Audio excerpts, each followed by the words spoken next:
Hello. Today we are going to discuss the structures of eukaryotic cell. This is the part 3. In previous part we have seen the structure of cytoplasm and few structure of the endoplasmic reticulum. But due to some reason that was not completed, so again I am going to repeat the endoplasmic reticulum and some other few structures. Endoplasmic reticulum are the cell organelle which are present in all eukaryotic cells except the ova and a matured RBC.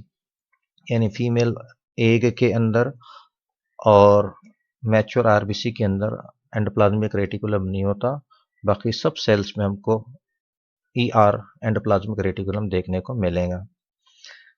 ER का structure जब ultra microscope के नीचे, electron microscope के नीचे जब देखा गया तो ये एक मेम्ब्रेन, ट्यूबुल वाले मेम्ब्रेन से बना हुआ है, मेम्ब्रेनस ट्यूब्यूल से और कुछ सैक से बना हुआ है। उस मेम्ब्रेन सैक्स को, ट्यूब को सिस्टर्ना और प्लूरल में सिस्टर्नी कहते हैं। ये देखिए मेम्ब्रेन्स, ये सिस्टर्ना, ये सिस्टर्ना, ऐसे कई एक दूसरे से कनेक्ट होकर नेटवर्क तैयार हुआ।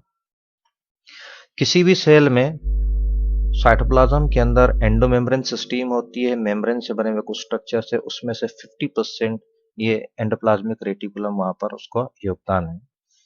साइटोप्लाज्म को दो हिस्सों में डिवाइड करता है एंडोप्लाज्मिक रेटिकुलम।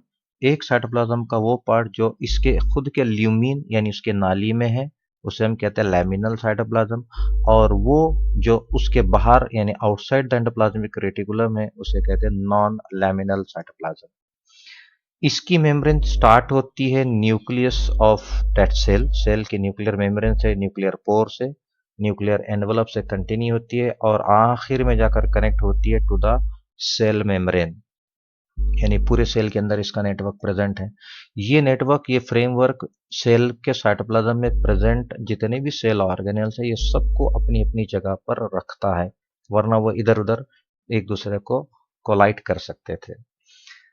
साइटोप्लाज्म के अंदर राइबोसोम्स प्रेजेंट होते हैं और उसी में से कुछ राइबोसोम एंडोप्लाज्मिक रेटिकुलम के सरफेस पर आकर टिक जाते हैं, बैठ जाते हैं, जिसकी वजह से ये एंडोप्लाज्मिक रेटिकुलम रफ एपियर होता है। इसको हम कहते हैं रफ एंडोप्लाज्मिक रेटिकुलम।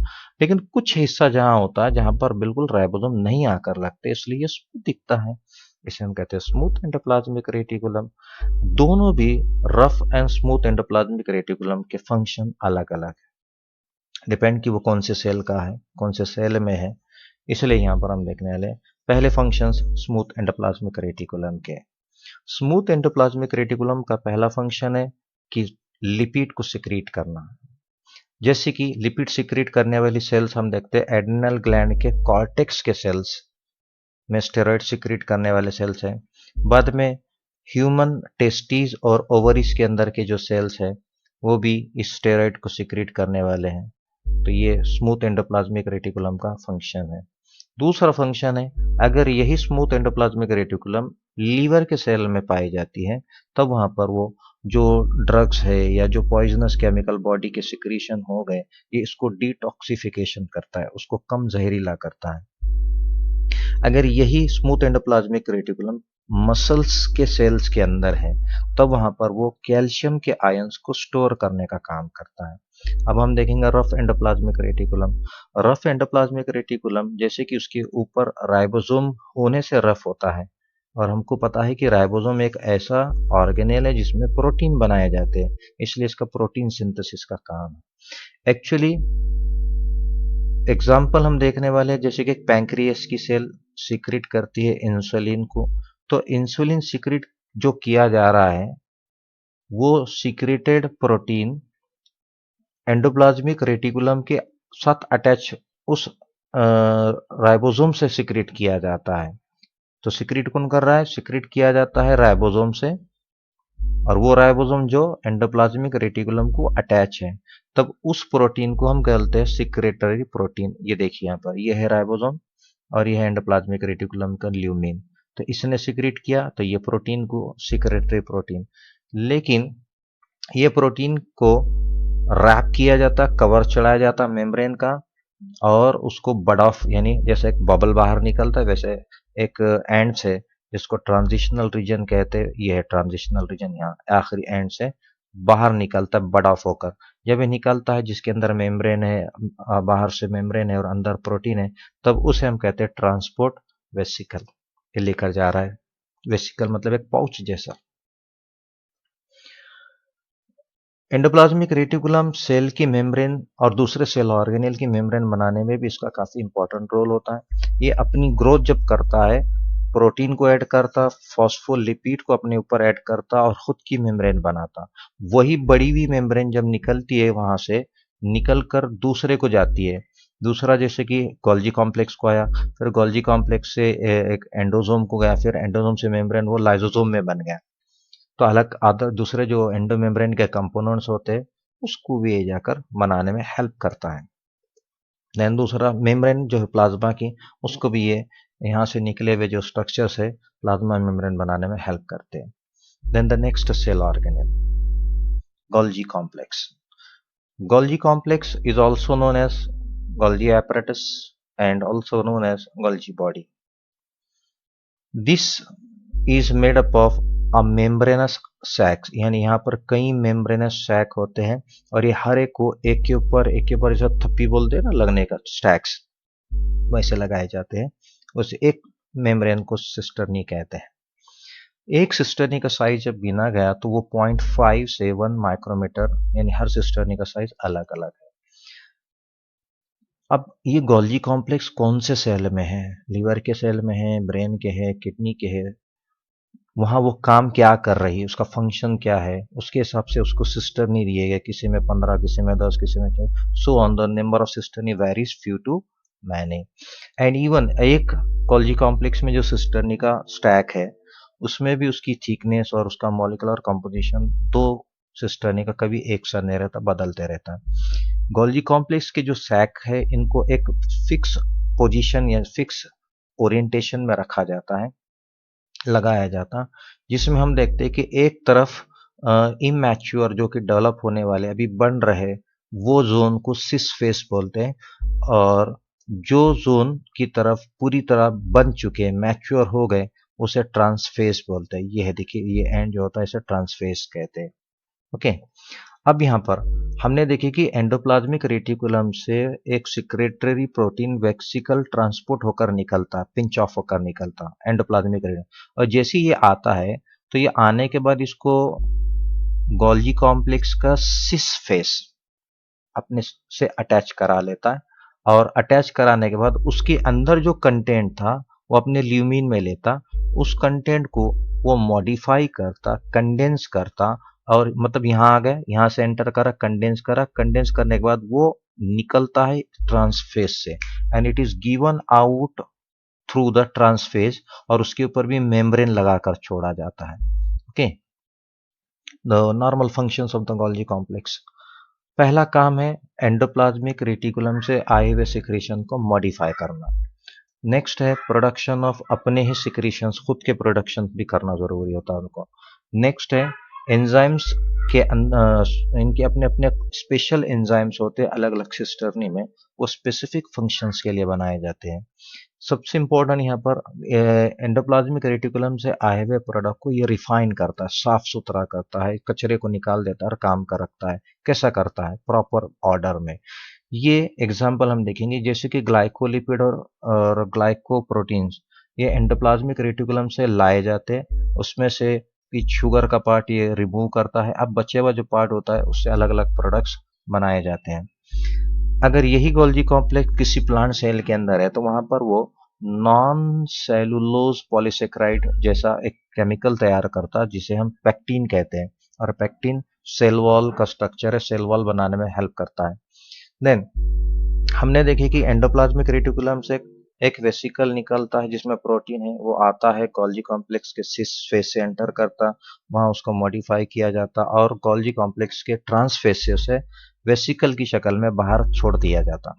ओके, जब ये निकलता है तो उसके ऊपर कुछ मार्कर्स लगाए जाते हैं, इम्प्रेग्नेट कराया जाते हैं, और ये पहचानते हैं कि आगे जाकर वो कौन सा टारगेट है, ये वो कौन सा सेल ऑर्गेनेल है जिसको इसको जाकर लगना है या उसका हिस्सा बनना है। ये आइडेंटिफाई किया जाता। So some important points you have to remember. Golgi complex का सिस्टर्नी एक भी एक दूसरे से फिजिकली कहीं भी कनेक्टेड नहीं होता, लगता ऐसा है लेकिन एक दूसरे के ऊपर लगे हुए।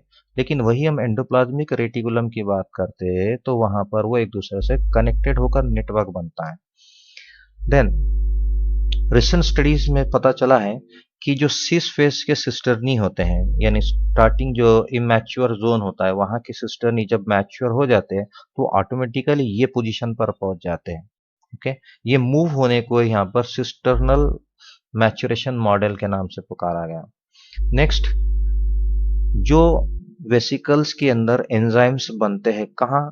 वो वेसिकल जो अभी इमैच्योर जोन में था उसने अपना एक एंजाइम तैयार किया, लेकिन जैसे ही वो मैच्योर हो जाता है और इस तरफ मूव करता है तो उसके अंदर का एंजाइम रिसाइकल होकर उस नए बनने वाले को यूज किया जाता है। मतलब वो अपने साथ एंजाइम लेकर नहीं जाता, पीछे वाले के लिए छोड़कर जाता है रिसाइकिल के।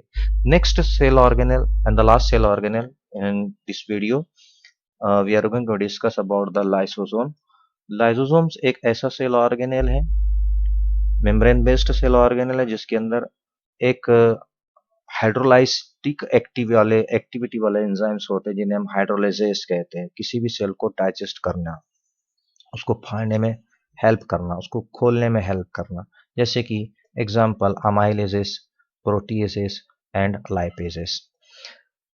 लाइसोसोम्स में जो हमको एंजाइम्स देखने को मिलता है तो जनरली इनिशियली वो एक इनएक्टिव स्टेज में होता है। लेटर ऑन जब किसी प्रोडक्ट किसी सेल ऑर्गेनेल या किसी फॉरेन बॉडी के साथ वो कांटेक्ट करता है तो वो एक्टिवेट होकर एक सेकेंडरी स्टेज में चला जाता है, एक्टिवेट स्टेज में चला जाता है और एक हाइब्रिड स्ट्रक्चर तैयार हो जाता है।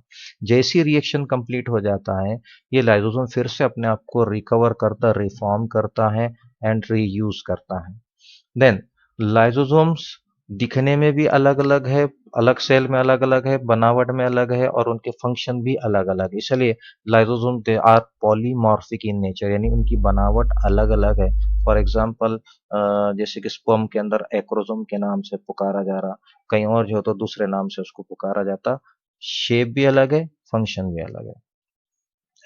There are the two types of the lysosome. One is a primary and secondary. Primary के अंदर लाइसोसोम सिंपली एक मेम्ब्रेन बैंड उस पर कवर होती है और अंदर इनएक्टिव एंजाइम होता है।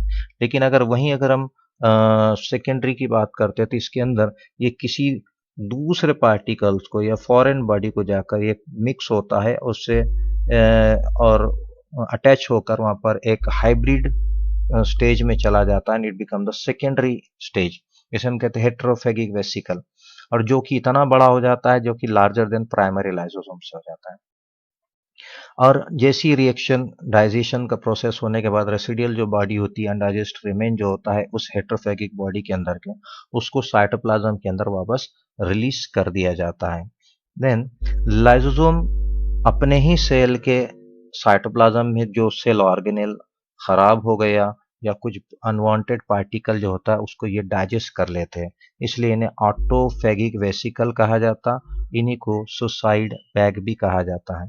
देन ऑटोफेगिक वेसिकल जो भी डेड सेल जो मेम्ब्रेन थी, ओल्ड सेल थी, वो उसको जाकर अटैच होता है, फ्यूज होता है और उसको वापस रीयूज करता है, रिसाइकल करता है। ये सबसे इंपॉर्टेंट काम कर रहे हैं पर रिसाइकलिंग करने का। ऐसे ही हम एग्जाम्पल ह्यूमन के एक लीवर सेल में हम देखते हैं कि उसके हर वीक में, हर हफ्ते में जो मैक्रो मॉलिक्यूल्स होते हैं वो वापस दोबारा रिसाइकल करता है वीकली रीयूज करने के लिए। Lysosome they perform the intradigestion as well as the extracellular digestion. Intracellular digestion में सेल के खुद के अंदर के जो खराब सेल ऑर्गेनेल्स है या कुछ पार्ट्स है या फॉरेन बॉडी उसको डाइजेस्ट करना बाय फैगोसाइटोसिस, उसे कहते हैं इंट्रासेलुलर डाइजेशन। लेकिन एक्स्ट्रा सेलुलर डाइजेशन में फॉर एग्जांपल जैसे कि एक स्पर्म के बॉडी में हेड पर एक लाइसोसोम जिसका नाम एक्रोसोम, ये मॉडिफाइड बनाया गया। इसके अंदर एक एंजाइम होता है हेल यूरिनेडेज। ये हेल यूरिनेडेज एंजाइम वो जब फर्टिलाइजेशन होता है ह्यूमन स्पर्म जब फीमेल ओ एग के पास आता है तो उसकी जो प्रोटीन कवरिंग उसको अंदर नहीं जाने देती, तो ये एंजाइम वहाँ रिलीज करता है, उस वॉल को डाइजेस्ट करता है और इसके अंदर का जेनेटिक इंफॉर्मेशन अंदर इंसर्ट कर दिया जाता है। तो फर्टिलाइजेशन कराने में इंपॉर्टेंट रोल करता है। देन कुछ ऑर्गेनिज्म में मेटामॉर्फोसिस होता है, यानी सिंपल स्ट्रक्चर से कॉम्प्लेक्स स्ट्रक्चर बॉडी का बनना शुरू होता है। इस वक्त में उसके बॉडी के सेल्स के लाइसोसोम कुछ जो वेस्टिजियल टिश्यूज होते हैं, यूजलेस ऑर्गन्स होते हैं, उसको रीयूज करने में यहाँ पर ये हेल्प कराते हैं। Then lysosomes also destruct the malignant tissues और the cells। malignant मतलब कैंसर करने वाले जो सेल्स होते हैं, जैसे कि कुछ सेल टी लिम्फोसाइट, इसके अंदर का लाइसोसोम मैलिग्नेंट सेल्स को अपने एंजाइम से खत्म करना शुरू करता है, मारने का काम करता है। Some important points to remember, lysosome के निकलने वाला एंजाइम्स कभी भी अपनी खुद की प्रोटीन वाली मेम्ब्रेन को नहीं खत्म करता, डाइजेस्ट नहीं करता। उसकी वजह शायद इसलिए कि वो 3 डायमेंशनल शेप का प्रोटीन होता है, इसलिए नहीं करता होगा। देन एक्सीडेंटली अगर कोई लाइसोसोम से थोड़े बहुत अमाउंट में, अगर लिमिटेड अमाउंट में कोई एंजाइम रिलीज हो जाता है, अनवांटेडली रिलीज हो जाता है, वो किसी सेल को नुकसान नहीं पहुंचाता, क्योंकि वो जहां रिलीज करता है उसके पास का जो साइटोप्लाज्म है उसका पीएच हमेशा न्यूट्रल होता है। Then the last point is, if any lysosome in any cell, specific cell में अगर कोई लाइसोसोम के सिक्रीशन सही में क्वांटिटी में नहीं हो रहा है, इनसफिशिएंट हो रहा है, तो वहां पर एक डिसऑर्डर होता है जिसे हम जेनेटिक डिसऑर्डर भी कह सकते हैं। इसका एक एग्जांपल हम टे सैच डिसीज देखेंगे। इसके अंदर क्या होता है कि ब्रेन की जो सेल होती है, सेल के अंदर का जो लाइसोसोम होता है उसका काम होता है एक लाइपेज एंजाइम को सिक्रीट करना। और ये लाइपेज का काम क्या होता है कि फैट के मॉलिक्यूल को यूज कर लेना, तोड़ देना, डाइजेस्ट करना। लेकिन अगर किसी के ब्रेन सेल के लाइसोसोम में अगर सिक्रीशन नहीं हुआ लाइपेज का, तो वहाँ फैट जमना शुरू होता है, एक्यूमुलेट हो जाता है, और उसी को टे सैच डिसीज कहते हैं।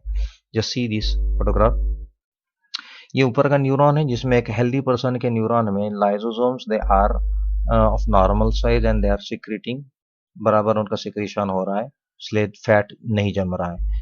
लेकिन अगर किसी पर्सन के अंदर जेनेटिकल डिसऑर्डर होता है, सिक्रीशन नहीं होता है लाइपेज का, तो लिपिड मॉलिक्यूल जमना शुरू होते हैं, that lysosome becomes bulging shape, और यही सिम्टम्स हमको टे सैच डिसीज के अंदर देखने को मिलते हैं। सो till now we have discussed the structure, endoplasmic reticulum, Golgi complex, and lysosome. So thank you for watching this video. Thank you very much.